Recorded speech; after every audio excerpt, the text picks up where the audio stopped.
ਪੈਂਦੀ ਉਹਦੇ ਮੁਖੜੇ ਤੇ ਉਹਦਾ ਰੰਗ ਗੁਲਾਬੀ ਹੋ ਜਾਂਦਾ।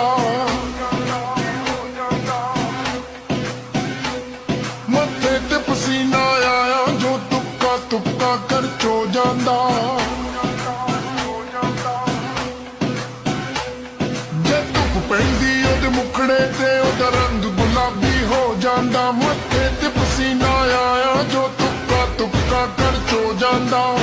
ਧਰਤੀ